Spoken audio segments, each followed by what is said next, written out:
This week's episode brought to you by #JusticeForRats. If you've been listening for a while, you know that Magnus stirred up the HMT community a while ago, which ended in our patrons forcing us to watch the worst movie we've ever seen, Rats, Night of Terror.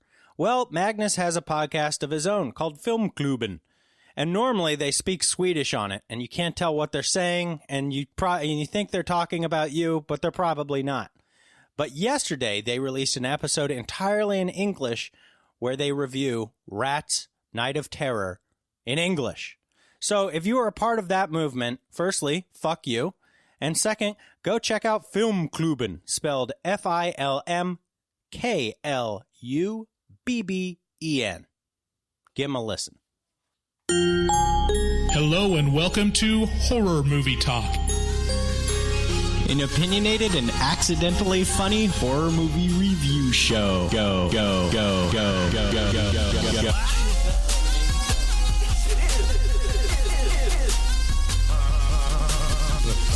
The stroll through the scraggly woods. He had no face! Horror! Sabrina, don't just stare at it, eat it. New theatrical releases always get priority. But we also review older horror movies, both good and horrible.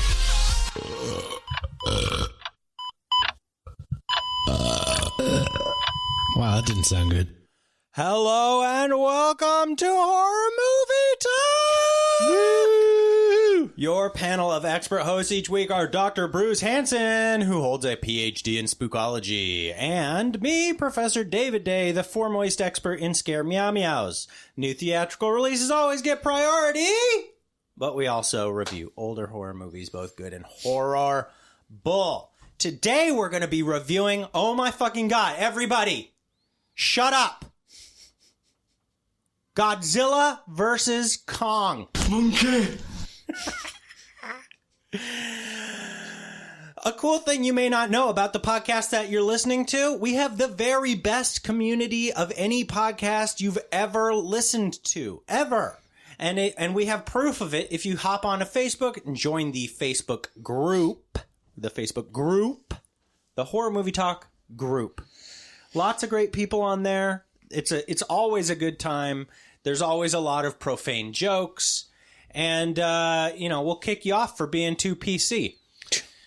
You can check us out at our website, horrormovietalk.com. From there, you can find links to all of our social media, including Twitch, where I will be streaming tonight. It's a Saturday night, so I will be streaming tonight at twitch.tv/horrormovietalk. Bruce goes on there, seems like on Sundays sometimes, and he plays a game. And you should check it out because he's really good at this game. I've done it once, and I'm surprised that people weren't bored to tears. So, we'll be doing Twitch. We're really close to getting our affiliate status. All we need to do is 10 more followers. That's all. 10 we need. more followers. So, if you're listening to this, you probably missed it. But you'll know for next time. Yeah, if you're listening to this on Wednesday or after this Saturday, we'll be doing the second Saturday. Watch party. Yeah. So this upcoming Saturday is the second Saturday of the month, which means we'll have a watch party on like Amazon or Netflix, and y'all can join in. There's a chat room next to a movie that we watch, and so that'll be fun. We post new episodes every single Wednesday, so make sure to subscribe to us and give us a rating on Apple Podcasts. You can get a hold of us at our number 682-253-4468. And, if you'd like to leave a truly disgusting voicemail, we have a whole different line for that, 252-228-4628. That's the body fluids exchange hotline. You can leave whatever body fluids you have at the door and pick up some other body fluids, just for you. We have a great episode today. Today we will be talking about Godzilla versus Kong. Holy shit, Bryce. Monkey! It's coming. Oh, Lord. He coming. Monkey! Yeah, he's coming. I'm through the roof about this. I cannot. We'll start out by giving a brief review and our score for the movie. We score on a scale 1 to 10, 1 being terrible, 5 being average, and 10 being really, really, really, really good. After we give our score, we'll get into spoilers, take a deep dive into what we liked and hated about the film. Later, we will be announcing the winners of the One Titty Challenge. We'll be judging the titties on air and then announcing a winner. There are not many titties to judge from. Have we even compiled the list of, less than 10 people that... We're just going to search the hashtag, baby. Okay. See what pops up. All right. See what kind of nipples are erect. Which ones are those craven, the inverted ones. Mm-hmm. Right. And then give it to the inverted ones, because even them, they need a little bit of encouragement, We watched Godzilla vs. Kong, and oh my God, my life will never be the same again. Let's get into the trailer.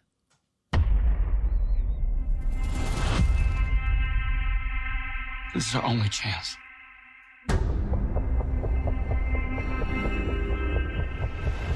We have to take it.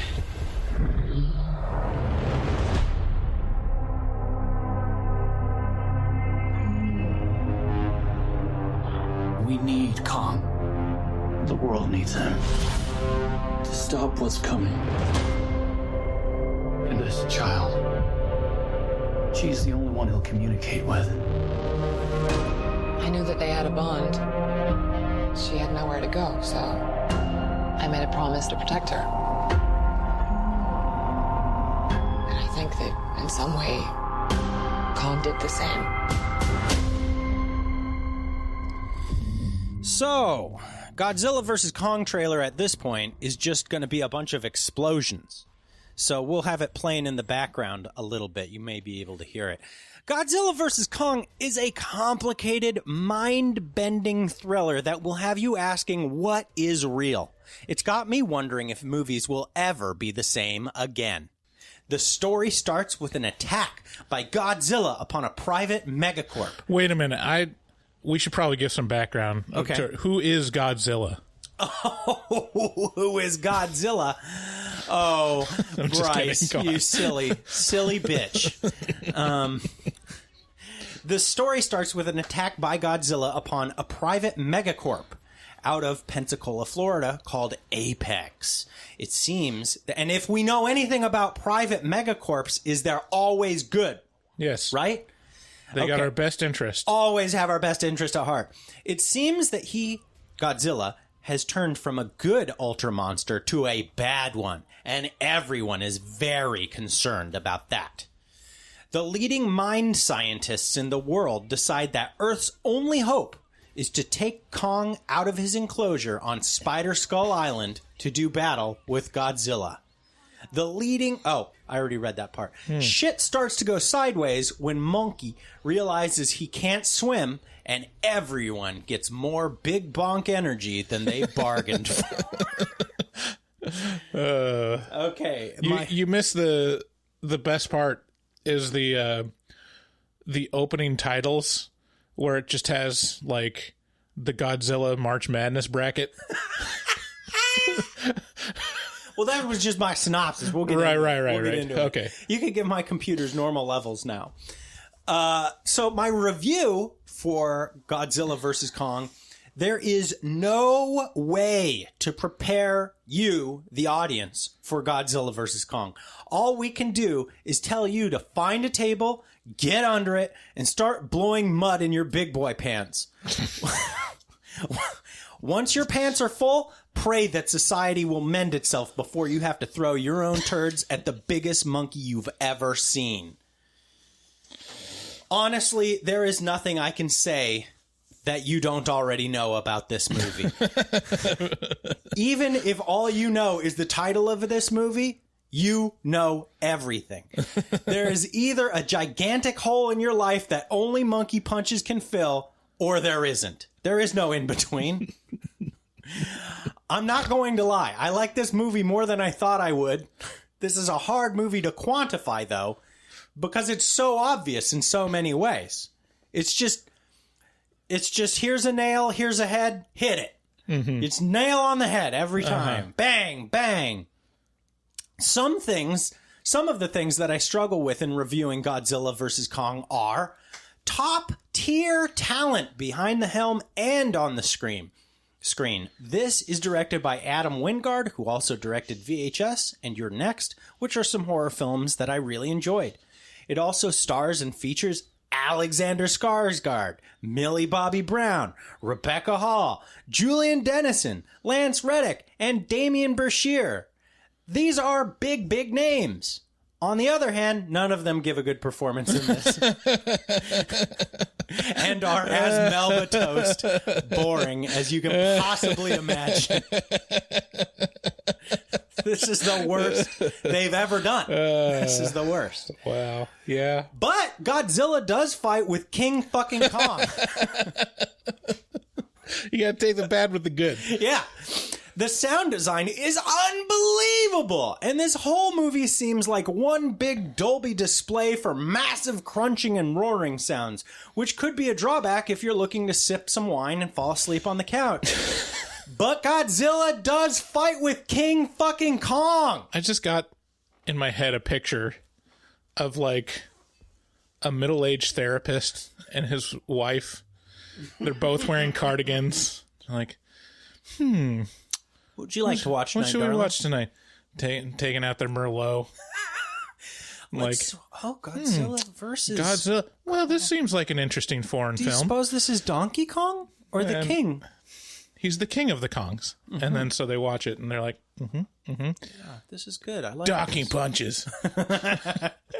In my opinion, this isn't as good as good a movie as Kong Skull Island or Godzilla 2014. But Godzilla does fight with King fucking Dong. So you have a choice ahead of you. You can watch this movie and be pummeled by monster fights the likes of which you've never seen before. Or you can save yourself 2 hours and pretend like you saw this movie and no one will ever be able to tell the difference. You can still hang at the water cooler. You'll be like, did you see King Kong versus Godzilla? And you'll be like, it's called Godzilla versus Kong. And they'll be like, oh, sorry. It was great though, right? And you'll be like, yeah, big boom. Big punch. The end. I like the part with the bonk where he bonked him. Yeah. Some people will be like, did you like the part where they went into the Earth's crust? And you'll have to be like, But other than that, I got you covered. I already explained that just now. Mm-hmm. I say that this felt pretty similar to the Meg, but now all I can think of is who would win if Godzilla and Kong fought the Meg. So, I mean, this movie is clearly superior. I mean, he has proven himself aggressive towards boats. So that sea battle. That is true. There were many tragic boating accidents in this movie. Lots of aggression shown towards boats. Many, thousands and thousands of lives lost.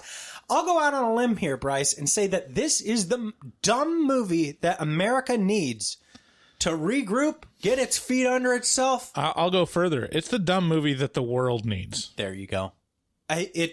We can all come together and watch Godzilla versus King Kong. Yes. Yeah. And then we'll have watched it. And then we will all have watched it, and we can carry on with our lives without that hanging over us. And then, like, whatever the world throws at you, like, if there's Donald Trump or like immigration crises, or genocides, or worldwide pandemics. Mm-hmm. You think, yes, but we still live in a world that contains Godzilla versus King Kong. Right. It produced that movie. There is hope somehow, for humanity. Yeah, it'll give you hope. Yeah. What did you think of Godzilla versus Kong? It's exactly what I expected. I haven't seen like any. The only Godzilla movie that I think I've seen all the way through is the 1999 one. Whichever one had Matthew Broderick in it. Yeah, that would be the horribly failed reboot of Godzilla. How dare you? But I've caught glimpses of the old Godzillas, and anytime I watched it, it was the boring human parts.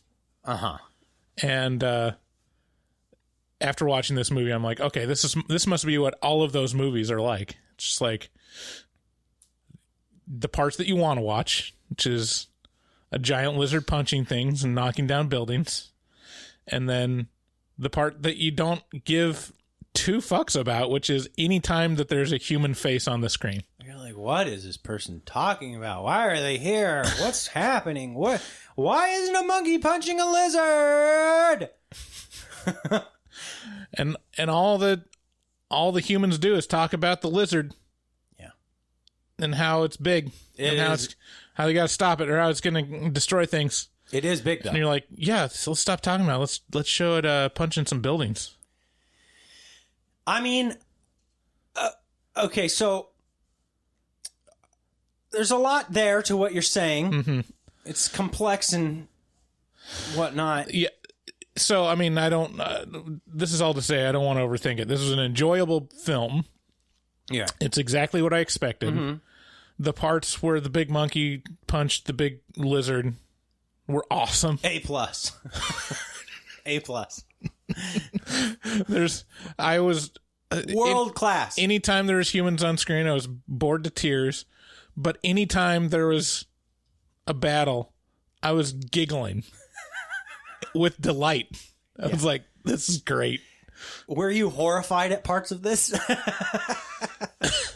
Were you scared? No. Did you fear for your life? No. I'm not going to lie. This awakened something inside me that I feared within myself, which is some minor enjoyment of this variety of entertainment. See, I'm unapologetic about it. I think the other thing that I realized was it made me happy that there's still a place for this type of movie. Mm-hmm. That, like, this is basically... Not just a place, like... This is the pinnacle of theater right now. Right. Like, there's so many... Pretty much every action movie and every ridiculous scenario you see in the theater now takes itself seriously. Like, sometimes way too seriously. Like... Well, fear not. The DC universe, yeah. Where it's, like, dark and gritty Superman, you know... it's like mourning the loss of the supervillain he just killed. And then even Marvel is like, they're not completely dark and gritty, but they are taking it seriously. They're like, no, this is a real world in which these, characters exist. Then you turn your head a little bit to the left and you get monkey punch. And you're like, yeah. And I think back to my teenage and childhood years of the 90s and just how ridiculous and stupid the movies were that I enjoyed. Like, I don't want to, like, be too much of an old man, but where are the face-offs nowadays? Like, where's John Woo when you need him? You know? Yeah, it's true. Where's like, John Travolta being, like, a complete ham? Yeah. And gaining like the highest box office. Like this movie gives me hope that can still exist. It awakened something inside of me where last night I found myself finishing Nightmare on Elm Street 4 Dream Master, and I was like, I wonder what I'm gonna watch now. And then I kind of scrolled through HBO Max a little bit and I was like, Godzilla. They have all the Godzillas on HBO right now. King of the Monsters, huh? And then I got 30 minutes into it. And I was like, yeah, this is... Oh, God, what's happening to me? No! Mothra, take me! So, my score for this... it's not this is not the best movie I've ever seen. It is not the worst movie I've ever seen. It's barely a movie, to be honest with you. I'm a little bit angry they didn't go Kung Fury with it. They had carte blanche to just go full retard on this. They could have just gone full retard. Retired. And everything could have been crazy, totally turned up to 11. But instead, you're right, they had a bunch of people talking halfway through. Why wasn't it just the most insane battles all for 50 minutes? But instead, it was a 2-hour movie with... So I'm giving it a 4 out of 10. That's where I'm sticking. Yeah, I mean, I don't think that they had carte blanche because they really were trying to set up what this movie was with all the previous Godzilla and King Kong movies. They took like 7 years to set this up. I mean, I'm going to go with what I said. This is exactly what I expected. And with that, I give it a 5 out of 10. Not far off. Hits all the expected marks. It's exactly like you've already seen this movie if you've heard the title and you've watched the trailer. I have some critics.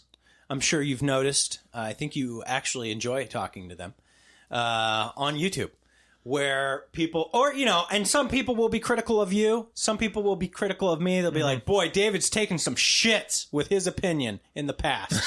I don't remember. Oh, you don't? This was this week. Somebody on our YouTube commented on something and was like, David has had some fucking awful opinions in the past. And I definitely agree with Bryce more. And you're like, tell me more. Did I say it? I don't remember responding. Something like that. Oh, wow. But I fear for, you know, so their fear does enter. I do feel like this is pretty average, but is this going to be like a Halloween moment where, like, you didn't give a Godzilla movie a perfect 10 out of 10? No, I think you hate it. Why do you hate Godzilla, David? Dude, we don't hate Halloween. We don't hate Halloween. I like Halloween. I like it just fine. God damn it. You people. You fucking people. There's lots of ways to trigger David, but we're cultivating a new one.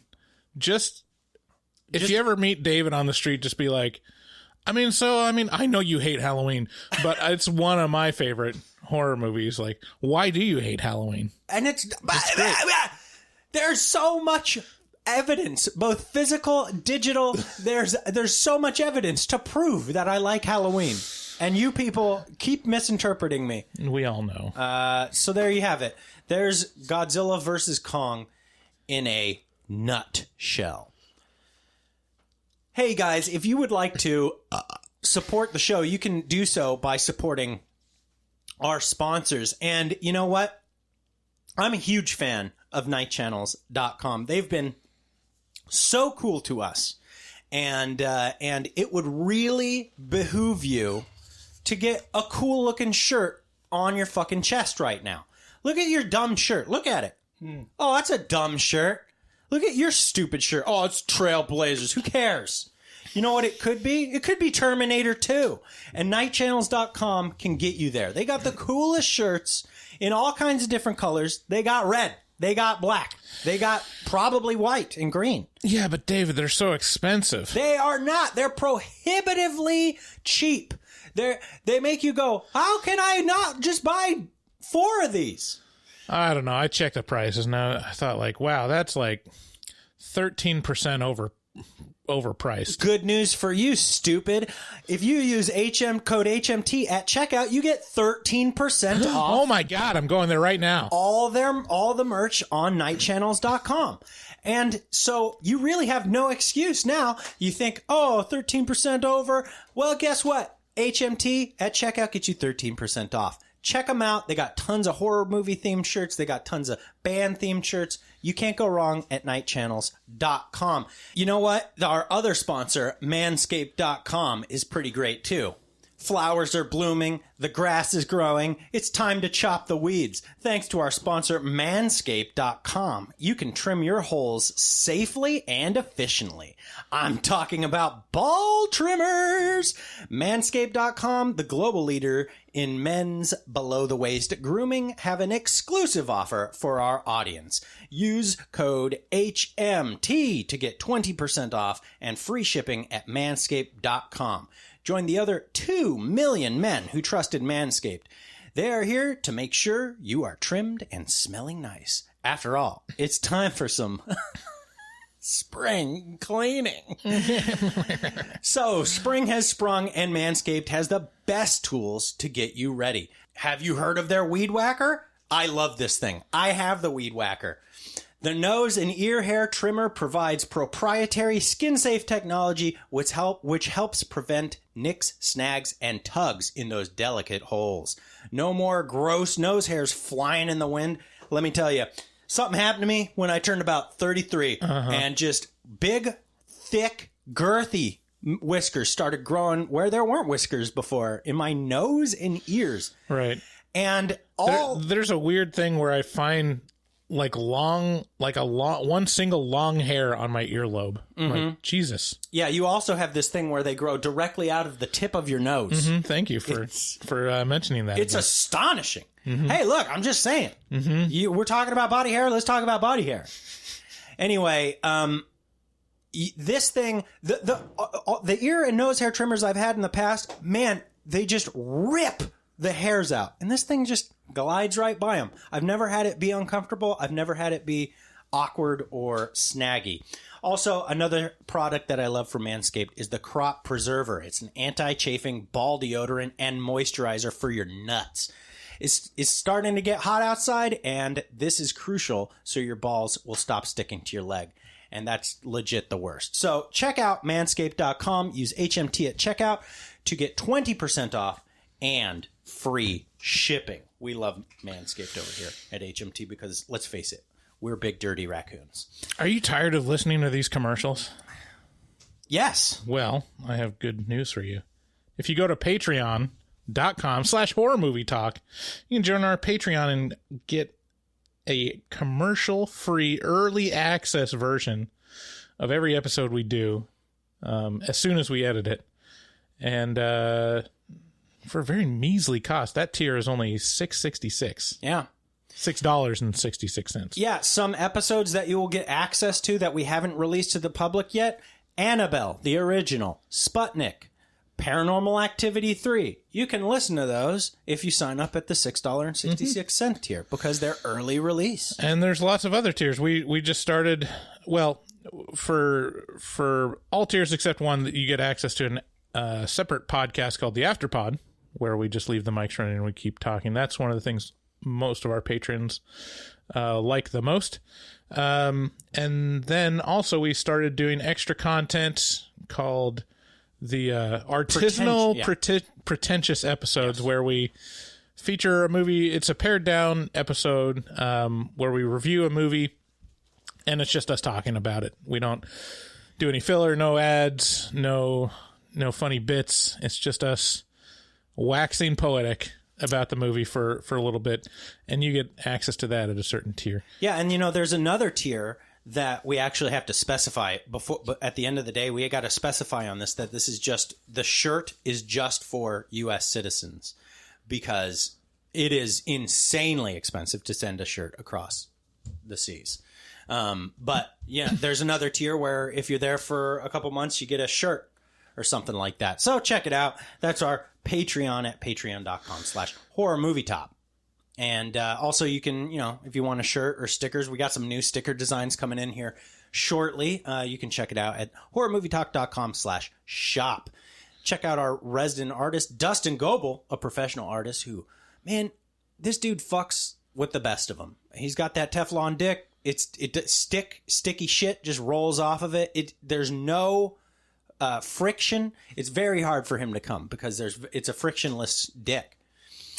He also takes commissions for artwork from HMT fans, so contact him at dgoebel, that's at DGOEBEL00 on Instagram, and make your artistic dreams come true. If you want to leave us a voicemail, call 682-253-4468, and we'll probably feature you on a future episode of Horror Movie Talk. Thanks again, and let's get into spoilers.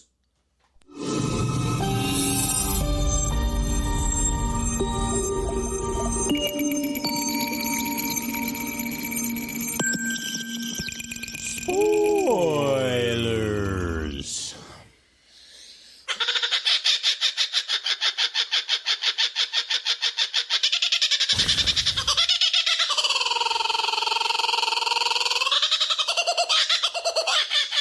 Okay.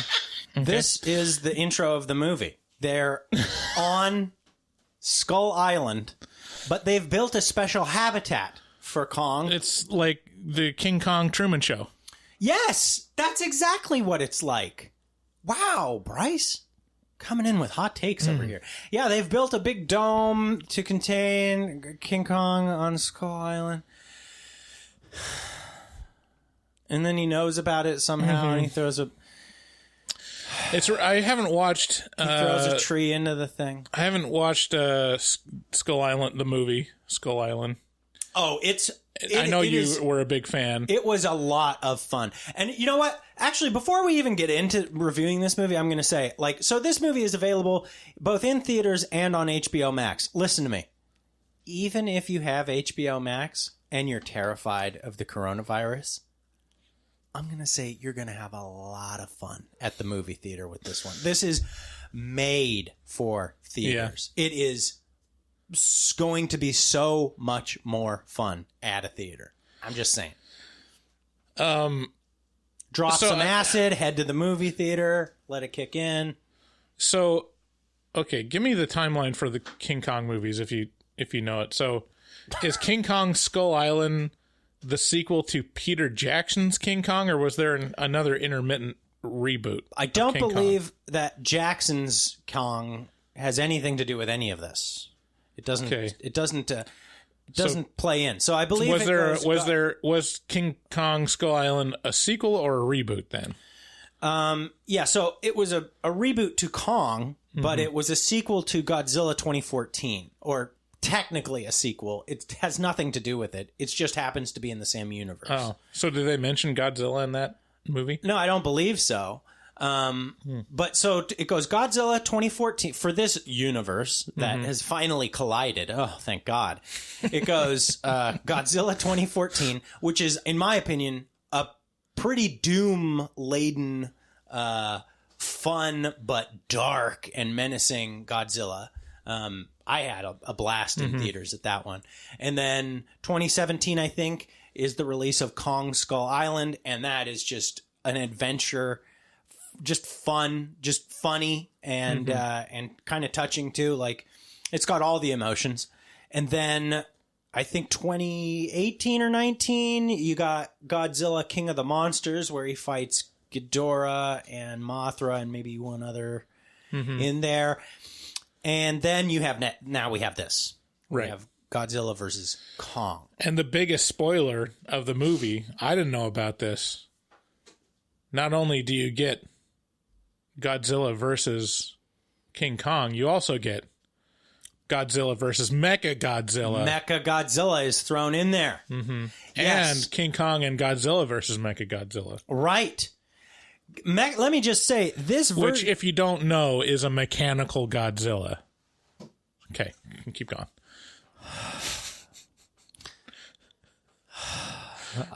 You've just drained me of all my energy. I just need to explain it to listeners that might not understand the context of the lamest Mechagodzilla I've ever seen. Now listen, I'm not all up on the kaiju. I don't know all this shit. I don't care a lot, generally speaking. So, mock me as you will, kaiju people. I don't know what you do in your spare time, but I'm sure it's mock me is a good portion of it. But this Mechagodzilla was dumb as fuck looking. Like, they could have made him look any which way, and they made him look like they made him look. And it's like, what are you doing? What do you think? I think that's the thing with these movies is that it is trying to emulate the original Godzilla instead of doing the horrible mistake that the Matthew Broderick Godzilla did, which was just completely redesign Godzilla. Like, oh, we got to make him more like a real lizard. It's like, no. The whole point is you want a dude in a costume. I don't know. I didn't mind. You want it to look like it's a giant lizard that would fit just a dude inside of it. And so it's like, I think trying to maintain the design of the previous Mechagodzilla. Yeah, which is basically just a metal version of Godzilla. He's geeky as fuck. Yeah, he was thick in all the wrong places. It's just off-putting to look at him. I'll say that the one thing about these movies that I always kind of key in on is I'm always because I love the comparison charts that'll show up on Reddit in a little while, which is the scale. I'm always keyed into the scale of the size of the monsters in the movie that I'm watching. And I feel like the Godzilla 2014 was fucking ultra massive. Like he was unbelievably gigantic. Right. And it made it like very impending and like, oh, yeah, Jesus fucking Christ, that thing's large. And I feel like they scaled Godzilla down in this to scale Kong up. See, I thought King Kong Skull Island specifically made Kong giant, so they made him a lot bigger for sure, so that they could eventually do this movie. Like they that was did the whole make him purpose. bigger, but I just feel like Godzilla got scaled down a little bit. Which I don't know. I would have liked to see the biggest monkey I've ever seen. To be fair, he's an ape. I mean, it is the biggest monkey I've ever seen. Yeah, I don't know. Have you seen a bigger monkey? It's a tough question. It is asking the hard-hitting questions here on Horror Movie Talk. I do have another question for you here. Is this... See, I keep getting this from people. And I keep saying, you simple bitch, and then I smack them in the face. But they keep saying, is that really a horror movie? And I'm like, it's horror movie talk. I can't talk about it unless it's a horror movie. So, but here we are talking about it, so ipso facto, It must be a horror movie. Right. Yeah, I mean, it's... horror is a pretty big genre, and it includes monster movies. Like, if there's a monster... This is what I keep saying. ...that people are scared of, it's a horror movie. This is what I keep saying. Well, not only that, but let's just look at the history. Like, monster movies were the first movies, Right. Like, I mean, the first horror movies, too. I mean, like, all those, like, Universal monster films, those are all horror movies. Now, it could be argued that this has kind of breached, into a different category, but I feel like it's still covered by the genre tent. I feel like it can still sit in here and fit in here. Mm-hmm. Anyway, so we learn that so the movie starts out with Godzilla attacking Florida, and everyone's like, "Oh shit, Godzilla bad now. Why is he bad?" Well, we get a little taste, little look into what's going on at the Apex Labs over there, which is they're trying to harness some sort of new power source to do something seemingly diabolical. And pretty soon it's alluded to that Godzilla senses a threat. Yeah, I mean, it's literally MacGuffin. It's like, it's the thing. Godzilla wants it, so he came and attacked the facility, and now we got to go find where that thing is. For those who don't know, can you describe a MacGuffin, please? A MacGuffin is just like a plot device of some like super powerful or super important thing that impels all the action in a movie. So, right. Like in Pulp Fiction, it's that briefcase. In in any of the Mission Impossibles or James Bond, there'll be like a nuclear device or something that they're running after. Yeah, and in the Marvel movies, it's the Infinity Stones. Right. So, I mean, this is a pretty lazy MacGuffin because you don't actually care about it for most of the movie. Yeah. But just for like the first act, they're like, "Hey, there's a thing. We saw a thing. There was a thing here. Right. Let's go. I bet they have that thing over here. So I guess we better go over here." Yeah. And why did Godzilla do the thing? Because of the thing. That's it. There is a whole party of there's a small party of people devoted to the explanation of the MacGuffin. And this is the podcaster, the conspiracy theory podcaster, and the two little kids who believe him. One of which is Millie Bobby Brown, and the other of which is a young New Zealander from Hunt for the Wilder People. And I love that kid. Unfortunately, he did a bad job in this movie. But everybody did a bad job in this movie. And these three people are tasked with explaining to you what the MacGuffin is and why Godzilla wants it. And the answer is, this is a power source that Godzilla thinks could threaten the world. Or threaten him. Threaten him, humanity, whatever. Because he's the savior of humanity, so this is like, company bad! And so he you know, he zeroes in on it. And of course, the conspiracy theorist and children are the people who are always right in movies. Yeah, long story short, they find out it's related to Mechagodzilla. Like, it was all leading them to Mechagodzilla. Right. That was it. So here's my question to you. Out of the human characters, who wins least interesting character? Because I can't even tell you. They're all the exact same amount of just a void of interest for me. Yeah, the bad guy is kind of stereotypical bad guy. But not even that. There's like nothing. There's nothing there. It's just like he's just standing. Who's the bad guy? Someone points. It's that guy over there, and he's just like the Spanish-looking individual. He just kind of looks over and shrugs. It's like, yeah, we're gonna do it. We made a good. The Dos Equis man, that guy. Yeah. And he just shrugs. He's like, I guess I'm the most interesting man on earth. So, and yeah, all of these human characters compete for my lack of attention. Oh yeah, yeah. They're all in a race to become the most boring person you've ever known. But my personal favorite out of all of them that I would giggle about as much as watching the monkey punch Godzilla. Yeah. Is that little deaf girl? Well, because you know, have you watched the Snyder cut? No, Okay. I'm tired of people asking me about that though. There's this what you don't want to sit through 4 hours of a superhero movie? No. And it surprised me that it wasn't terrible. But in the Snyder cut, there's a meme where anytime Wonder Woman appears on screen, they play the same clip of music of this like except it's women like singing. Like, it's comical every single time this little deaf girl appears on screen. It's like the exact same shot. It's just like this earnest moon-faced wry smile.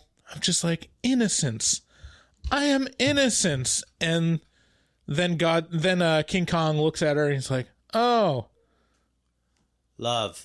There's a little girl and I am not evil. Look, I'm going to touch her. I'm going to touch her. And that's literally happens like 6 times in this movie.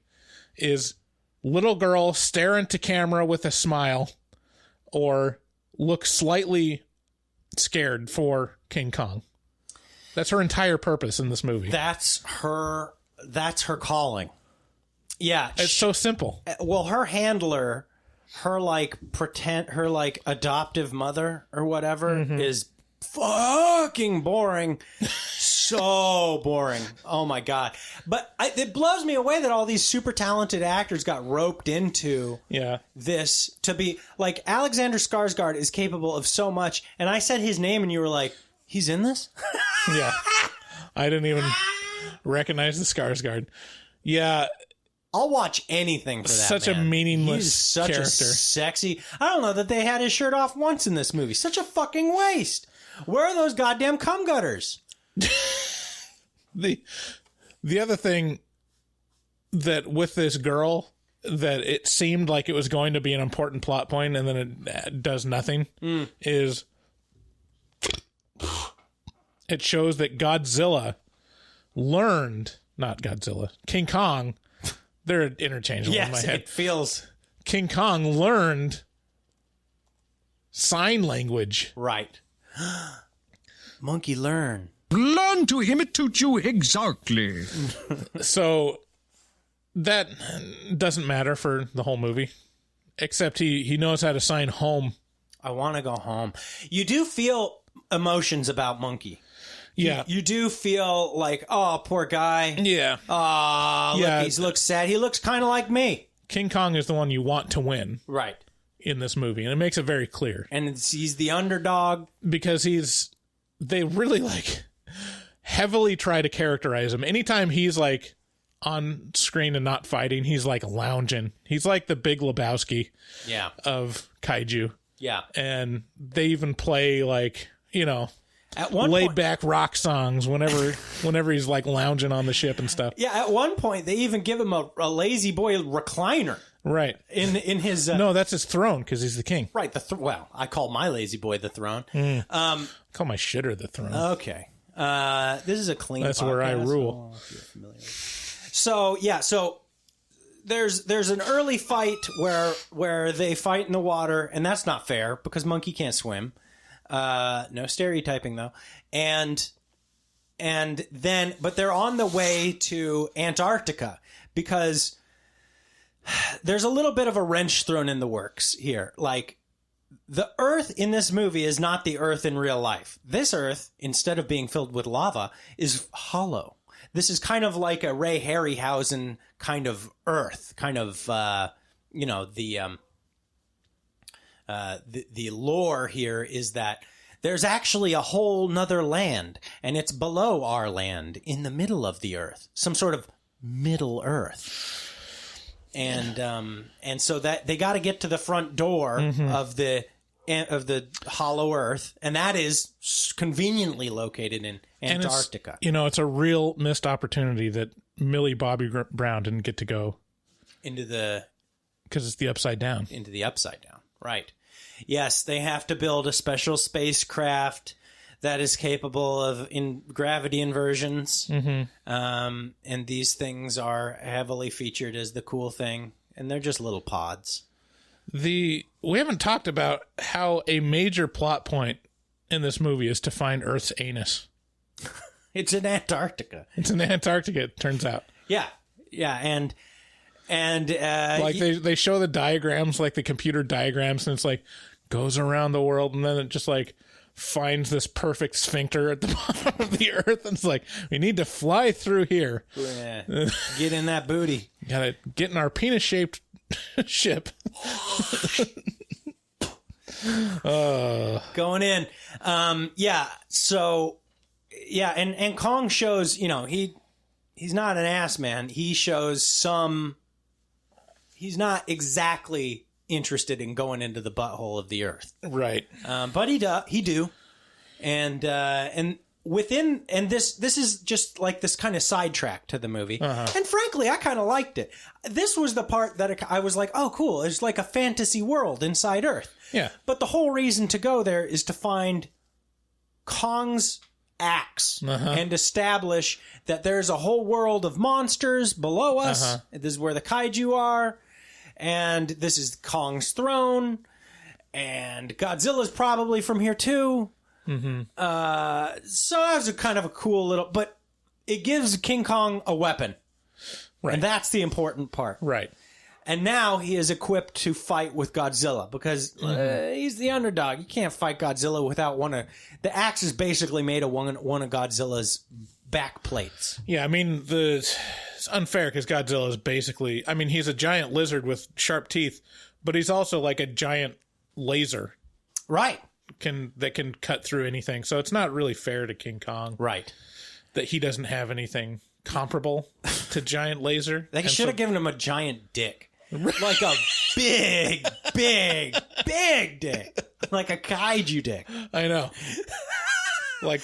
He's like walking past. Just knocks over a building. They have like that done. That really like deep throaty music, and you just see this gigantic throbbing like Kong dick.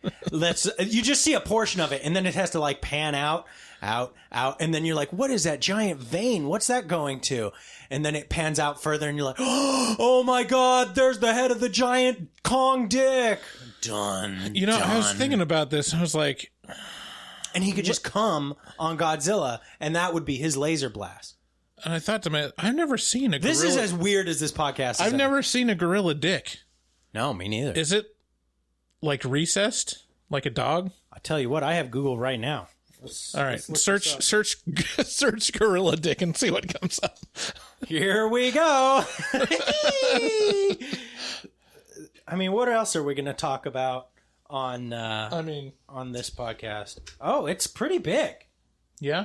Does it hang or does it come out? I'm not going to lie. A lot of these don't want to show it. Where's the gorilla penis? Hey, okay, I'm gonna not dick. Let's search penis. Penis size, an evolutionary perspective.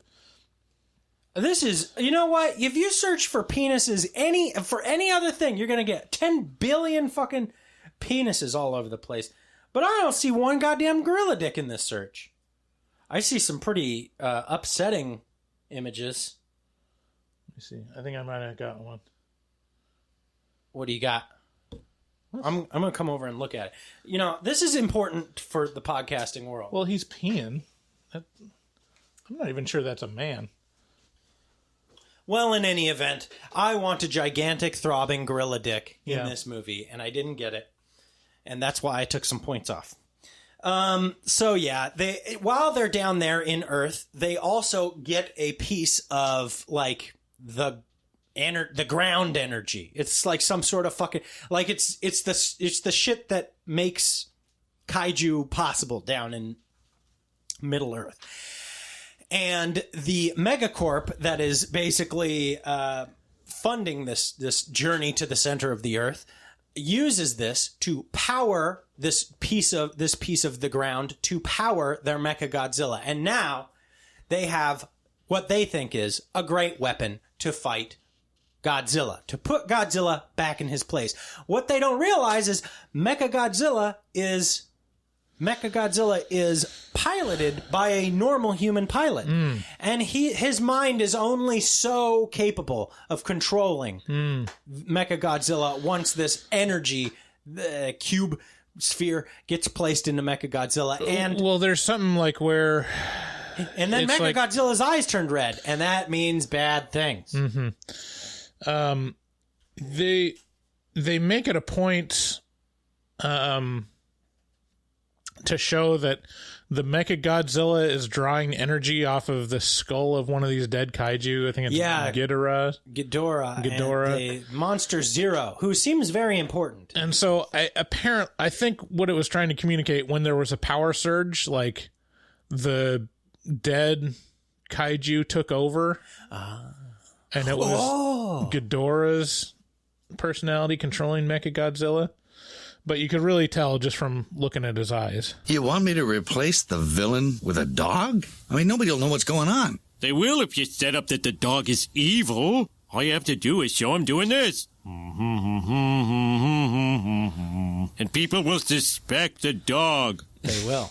Yeah, it's kind of lazy and dumb, but, you know, whatever. I mean, I'm sure kaiju people just exploded in their pants as soon as they saw the skull of Ghidorah or Monster Zero in there. The instant you start thinking about the plot of this movie is the instant that you are thinking more than the people that wrote the movie. So, oh my God. I mean, really, just sit back, enjoy. I don't know if we mentioned that there's a giant gorilla that punches Godzilla in the fucking face in this movie. There was literally, they used a Mad Libs to write this movie. Right. They literally did that. What's a kaiju? Ghidorah. Well, make that the thing that powers Mechagodzilla. Who gives a shit? So, at the end, they defibrillate Kong with a spaceship. That was kind of cool. And King Kong bonk Mecha. Mecha fight Godzilla real good, and then Kong came to the rescue, and he bonked Mechagodzilla. Regular Zilla imbues King's axe with zappy breath to allow Kong the bonk to end all bonks. And Kongzilla friends, happy music, go fun time. So it all is kind of nicely wrapped up in that sentence. And, we all live to fight another day. Except for the literally tens of thousands of people who died within all those buildings that were destroyed. Yeah. Yeah. Is this movie dumb? Yes. Like, is it way too long? Oh my God. Yes. Oh my God. It's a 2-hour movie for no apparent reason. No apparent. Like, will you be bored to tears anytime a human face is on screen? Yes. Oh my God. Should you see this movie? Yeah, kind of. Yeah. Yeah, probably. Yeah, it's got a giant monkey punching a giant lizard in the face. Yeah, did we mention that part? And also a giant lizard, fighting a giant monkey. What's your point, David? So, I mean, it's pretty great. I'm not gonna lie. Normally time the running time of a movie really affects me. I see 2 hours and I'm just like, oh. Well, yeah, you sent me a text. It says, this movie's 2 hours long and already receives a 1 from me. I haven't even started it yet. But it didn't feel like 2 hours. I watched this movie and it just the time just almost turned into vapor. And then I was at the end and I didn't remember much of what happened. And you get all those weird sentences out of it. Kongzilla, friends, happy music, go fun time. So, I'd say see it, but I would also say see it in theaters for sure. Like, I would not watch this on HBO Max again. If I had a chance to see it in theaters, I would fucking run to the theaters and watch this fucking movie. So there it is. So go see there it is. Godzilla versus Kong. Mm-hmm. So we have had a contest running for a long time. Plenty of time to enter. You get everybody's entries in, and it's called the hashtag One Titty Challenge, or I should say One Titty HMT is the hashtag. And when the instructions were pretty clear. We said, get yourself a Manscaped Lawnmower 3.0, gussy up one of your boobies, take a picture of your boobie with the Lawnmower 3.0 in the picture, post it to the Facebook group. Explicit instructions. I have to say, I'm a little disappointed in our audience, and I don't know if y'all deserve the title of the best community of any podcast in all of history. Whoa. It's in question. Whoa. It is in question. So we go into Facebook, we get into the group, and I see only 2 entries that really actually qualify here. And I'm going to show one of them. We have Daniel Lee Bow. I will call him Daniel Lee Bow. Let me see it. I can't find it. And he has a beautiful chest. I will tell you that. Here you go. Don't surf around on that because I have the search in the background. Okay. So that is one of the 2 entries that you people were able to come up with. Of course, this is for this contest is for a Google Home Mini and a bunch of HMT stickers. So that's what's on the line. And, he didn't do anything terribly, he didn't do anything creative. He just literally shaved his single tit, and he's got a lot of tattoos. I can't tell if they're like gang tattoos, if he's in a gang or something like that, but then he's also illuminating it. There's a nice little touch here with the light on the Lawnmower 3.0, which is a very nice feature, might I add. It helps you because, Manscaped understands that their trimmers are meant for your nether regions. And what are your nether regions? Well, they're dark. So he's using the trimmer in the on position to illuminate his boob. And I gotta say, it's a good looking boob. He's a fit man. He did the instructions. He's one of only 2 entrants. So he in his post, he does tag it with hashtag One Titty HMT, and he apologizes in the post. He says, "I apologize for the damp panties and stretched trousers." So I commented, "Oh my God, it's so juicy." I like that one. I'd say that's a good one. And then we have longtime fan and patron, Brad Biggin Kerrigan. He's been on the show, I believe.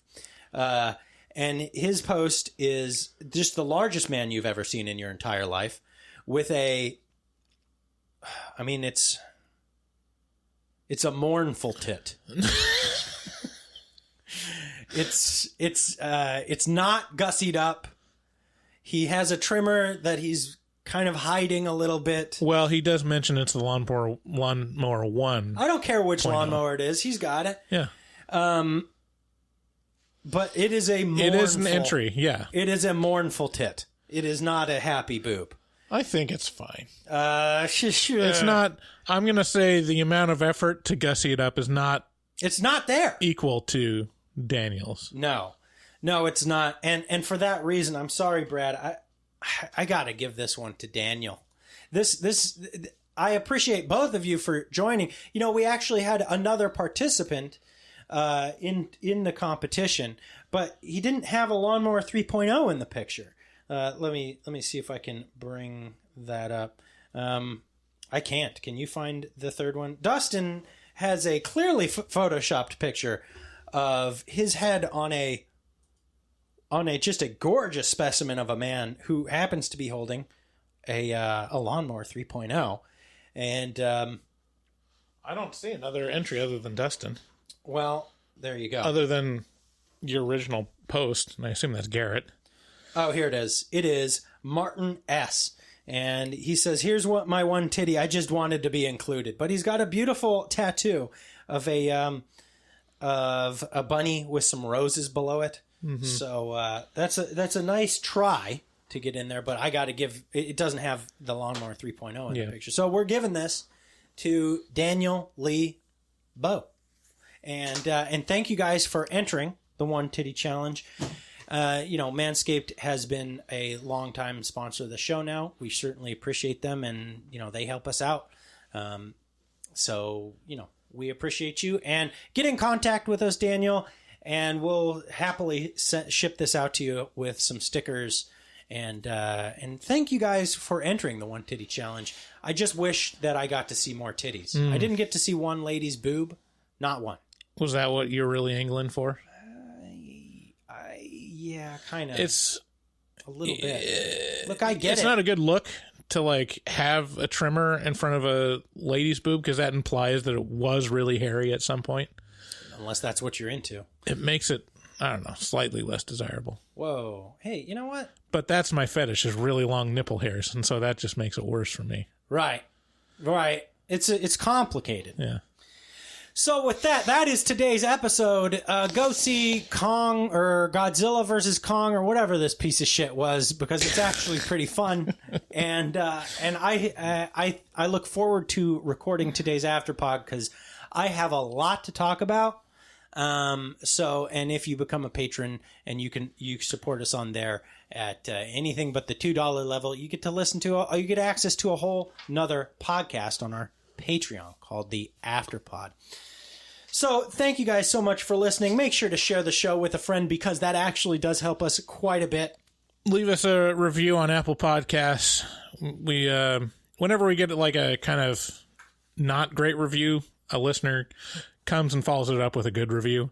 So that's what makes you guys the best. It's what makes you the best. But, if you want to not wait until there's a bad review to leave a good review, that's fine too. It's good too. And if you'd like to get a hold of the show, call us at 682-253-4468. We love you. Love you. Bye-bye. Looking for a podcast full of burps and gas, perverted cast, skinny and fat? Look no further. Horror Movie Talk is accidentally funny, begs to donate money, fake sponsors for dummies, and so much more. New episodes every hump day. They'll pickle your dickle for foreplay. Patreon members have it your way. Vote for a movie every month for the review. Choppa choppa, don't just stare at it, eat it like a taco. Put your tongue through the phone hoodie, Picasso. Look at them hot kids, swear not a pedo. Got me too'd with Cosby eating jello. Pudding Pops done gave Bryce flatulence. Drain addict Dave doesn't give a shit. 1 through 10, is it horrible or excellent? Oil me up, daddy, is dinner rum. Kiss Bryce Hansen. Look at them hot kids, Chris Henson. Masturbate with a crucifix, exorcist. Face huggers, chest bursters, alien. Linda Blair peed on Sigourney Weaver. I know it's true, cause it came from social media. Patrick Bateman can't understand you. Stab you to death for rotten apple reviews. Opinionated podcaster with a doctorate. Spookology, doctor of philosophy. Bad gastritis, need colostomy. Turn Patreons into human centipedes. David Doobie Day, scare no expert. And global fucks hard, professional sexpert. Afterpods, taglines, and porno flicks. American Psycho, them guys pretty sick. Choppa choppa, don't just stare at it, eat it like a taco. Put your tongue through the phone hoodie, Picasso. Look at them hot kids, swear not a pedo. Got me too'd with Cosby eating eating jello. Pudding pops done gave Bryce flatulence. Train addict Dave doesn't give a shit. 1 through 10, is it horrible or excellent? Oil me up, daddy, is dinner rumps. Nothing good happens in the woods. Always get more than you bargain for. Got a pickle to dickle, machines tickle bitties. Killer on the phone, ain't no Sharon Stone. Vancouver, Portland, Oregon, and organs. Corona, COVID, curse, Lorona. Green River Killer, because reasons. Hallway of poop monster kids screaming. Ain't your ordinary dingleberry itinerary. 30 days shutter and jump scares, they fucking scary. Time for the spoilers with jokes and tropes. Use their white socks to catch their loads. To show them one titty, pretty. Paganism you should worship, they Teflon dicks. Pacific Northwest, let them see one breast. Shifty ass, stay spooky, poor man's digress. Bugsy, HMT, horror movie talk. Hold on, they don't like Halloween. Fuck them.